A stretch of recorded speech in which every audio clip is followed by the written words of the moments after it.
जननी जन्म भूमिश्च स्वर्गदपि गरीयसी, कि मैं जहाँ पर मैंने जन्म लिया है मेरे लिए वो और मेरी माँ स्वर्ग के समान है, इसलिए मैं लंका पे शासन नहीं करूँगा, मैं अपने घर वापस जाऊँगा, मैं अयोध्या वापस जाऊँगा अपनी माँ और अपनी जन्मभूमि पर। मैम स्वागत आपका इंडिया न्यूज़ पॉइंट पर। जय श्री राम शमशेर जी, जय श्री राम जी। बताएं, एक जैसे हमारे देश में तो शुरुआत से ही गॉड गॉडेस इन सभी का इम्पैक्ट रहा है, तो हम किस प्रकार से, हमारी जो सोसाइटी है किस प्रकार से दर्शक इन सब चीज़ों को लें? शमशेर, सबसे पहले तो मैं आज सुभाष डागर जी का, जो जिला कार्यपालक हैं, दयाशंकर तिवारी जी का और महावीर भांडोरिया जी का और मुकेश लावनिया अंकल जी का बहुत बहुत धन्यवाद करना चाहूँगी कि उन्होंने आज हमारे स्कूल को इनवाइट किया 22 तारीख के लिए, रामलला का जो प्राण प्रतिष्ठा हो रही है उसके लिए।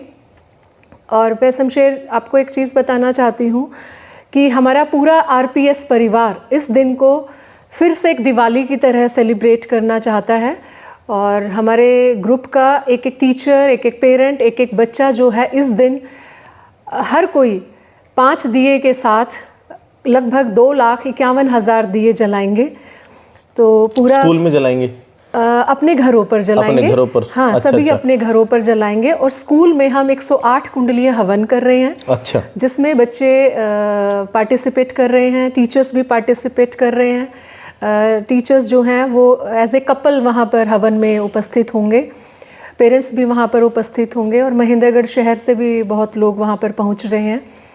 तो उसमें बच्चों के भजन हैं, कुछ रामलला के आगमन के उपलक्ष्य में रंगोली का हमने आयोजन किया है, कुछ एक हमने स्किट भी बच्चों से करवाई है। तो इसको उत्सव की तरह आरपीएस परिवार बनाना चाहता है। बहुत अच्छी बात है मैम, और बनाना भी चाहिए।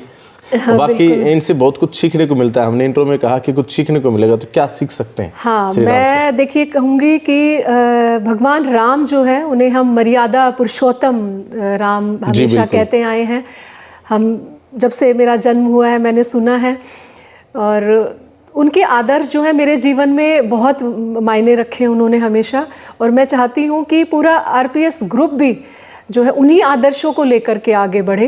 मैं अगर अपनी बात करूं, जो हमारे स्वर्गीय बाबूजी रहे, मेरे जो मेरी मदन लो है, मेरे हस्बैंड श्री नरेंद्र जी, मनीष जी, प्रेम जी, हमारा परिवार जो है उनके आदर्शों पे अभी तक आज तक चलता रहा है, उनके आदर्शों को बहुत मानता है। और मैं चाहती हूँ कि एक एक बच्चों में हम वो गुण विकसित कर पाएँ। भगवान राम के चरित्र से बच्चे सीखें कि कैसे उन्होंने अपने जीवन में त्याग किया, किस तरह से वो अपने पिता के एक आदेश से वनवास चले गए, उन्होंने राजपाट सब छोड़ दिया।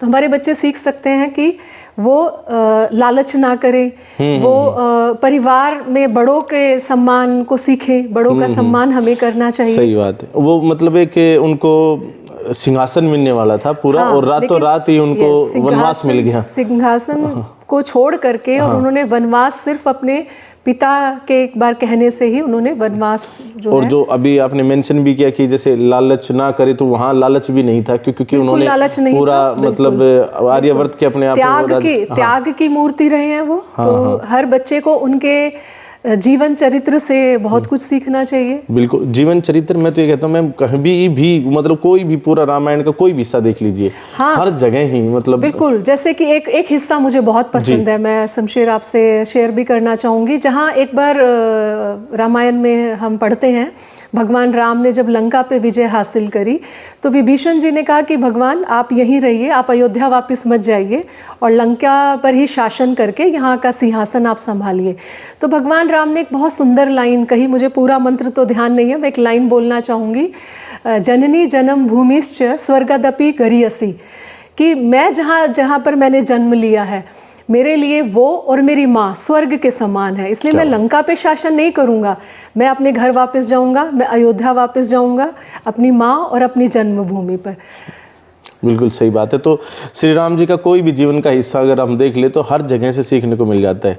एक जैसे एक होता है ना कि वनवास में हैं, अंतिम वर्ष चल रहा है, पत्नी मान लीजिए जो माता सीता हैं वो लंका में, और उस समय एक समय था जिस समय उनको पता भी नहीं था। हाँ, यहाँ उनके चरित्र का एक और हमें भगवान राम के चरित्र से हमारे बच्चे सीख सकते हैं कि वुमेन एम्पावरमेंट की अगर मैं बात करूं, कि उन्होंने यज्ञ करते समय भी माता सीता वहाँ पर नहीं थी, लेकिन उन्होंने उनका स्टैचू वहाँ पर रखा। कहने का यही अर्थ है कि हमारे परंपराओं में, हमारी संस्कृति में, हमारे सनातन धर्म में महिला और पुरुष हमेशा समान रहे हैं। महिलाओं को किसी भी शुभ कार्य में या किसी भी महान कार्य में, बड़े कार्यों में हमेशा आगे रखा जाता था। तो ये भी हम उनके जीवन चरित्र से सीख सकते हैं। बहुत अच्छी बात है मैम।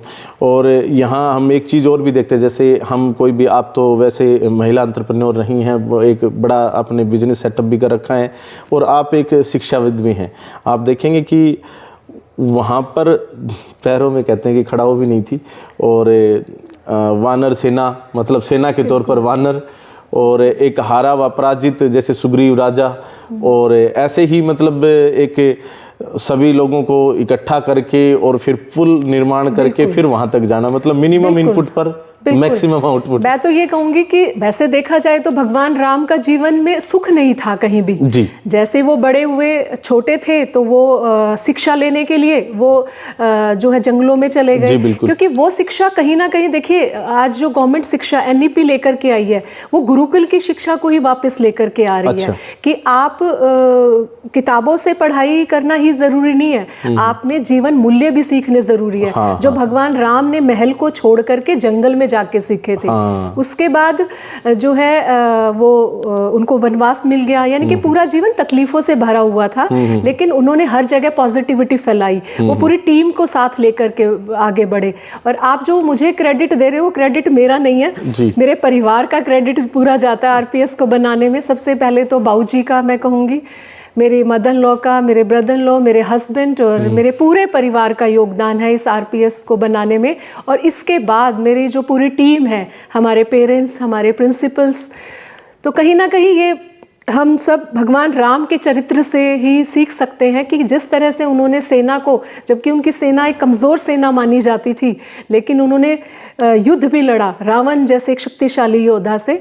लेकिन इससे एक मैसेज हम अपने समाज को, अपने परिवार को और बच्चों को दे सकते हैं कि कमज़ोर टीम भी मोटिवेशन से और आपकी पॉजिटिविटी से कुछ भी मुश्किल से मुश्किल काम को आसान कर सकती है। जी। आपने जो है ना जिक्र किया एनईपी का, तो इसके बारे में, जैसे मॉडर्न एजुकेशन जो है इसको, और फिर मतलब इस सभी को कैसे कनेक्ट करते हैं?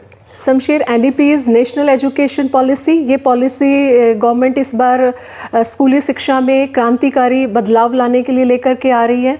और ये पॉलिसी बच्चों को स्किलफुल बनाने के लिए, बच्चों में कौशल विकास हो। 6th क्लास से ही जो है बच्चे वोकेशनल कोर्स कर पाएंगे, जो पहले 9th के बाद कर पाते थे।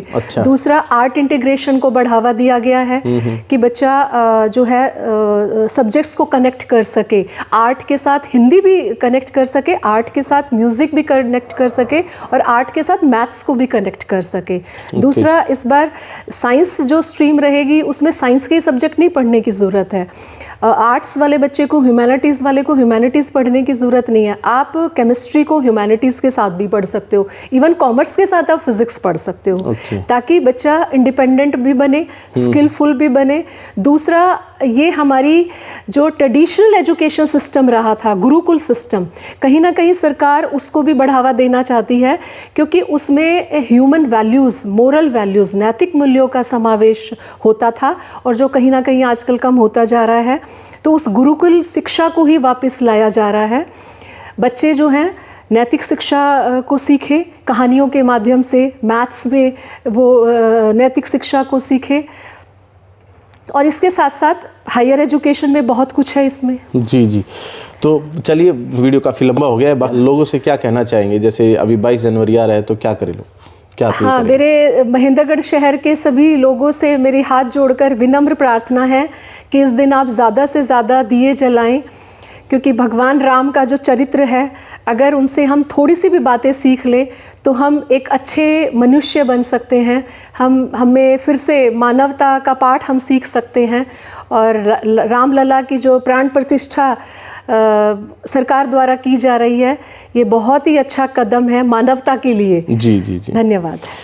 तो मानवता के लिए बहुत ही अच्छा कदम है और श्री राम जी से हम बहुत कुछ सीख सकते हैं। और जैसा कि कुमार विश्वास अक्सर कहते हैं कि जब श्री राम महल में थे तो श्री राम थे, जब वो वन में गए तो मर्यादा पुरुषोत्तम राम कहलाए।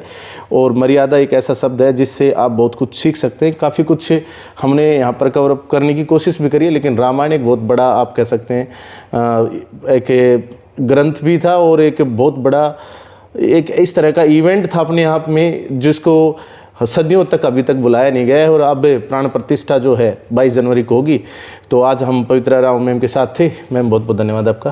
धन्यवाद। आई होप सो कि आपको काफ़ी कुछ सीखने को मिला होगा और ऐसे ही कुछ और सीखने की वीडियोज़ आपके सामने लाते रहेंगे। आप बने रहिए हमारे साथ इंडिया न्यूज़ पॉइंट पर। बहुत बहुत धन्यवाद। जय हिंद, जय भारत।